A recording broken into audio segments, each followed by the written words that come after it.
কুয়েতে ইরানের ভয়াবহ হামলা। কি ঘটছে সেখানে? বিমানবন্দরে আগুন, শিশু নিহত, রণক্ষেত্র কুয়েত। কুয়েত কি তবে রণক্ষেত্রে পরিণত হচ্ছে? আজ 8ই মার্চ 2026। হঠাৎ করেই আকাশ থেকে ধেয়ে এলো ইরানের ড্রোন আর ক্ষেপণাস্ত্র। বিমানবন্দরের আকাশে আগুনের লেলিহান শিখা আর সাধারণ মানুষের আর্তনাদ। ঠিক কি ধ্বংস হলো আজকের হামলায়? জানতে ভিডিওটি শেষ পর্যন্ত দেখুন। সবচেয়ে বড় ধাক্কা লেগেছে কুয়েত ইন্টারন্যাশনাল এয়ারপোর্টে। ড্রোনের আঘাতে বিমানবন্দরের তেলের ডিপোতে দাউ দাউ করে আগুন জ্বলে ওঠে। মুহূর্তেই বন্ধ হয়ে যায় সব ফ্লাইট।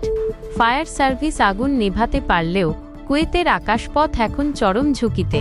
শুধু বিমানবন্দরই নয়, কুয়েত সিটির প্রধান সরকারি ভবনেও আঘাত এনেছে ড্রোন।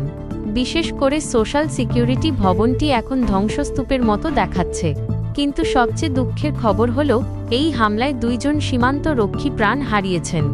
আর একটি ক্ষেপণাস্ত্রের টুকরো আবাসিক এলাকায় পড়লে এলেনা নামের মাত্র 11 বছরের এক ছোট্ট শিশু নিহত হয়েছে। এই ঘটনায় পুরো কুয়েতে এখন শোকের ছায়া। বিশ্ববাজারে তেলের দাম কি এবার আকাশ ছোঁয়া হবে? কারণ কুয়েত তাদের তেল উৎপাদন কমিয়ে দিয়েছে।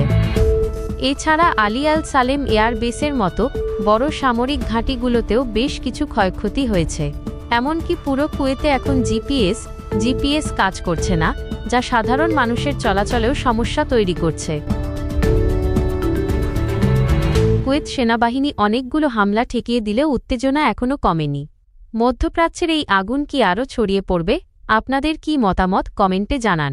ভিডিওটি শেয়ার করে সবাইকে সঠিক তথ্য দিন। আল্লাহ হাফেজ।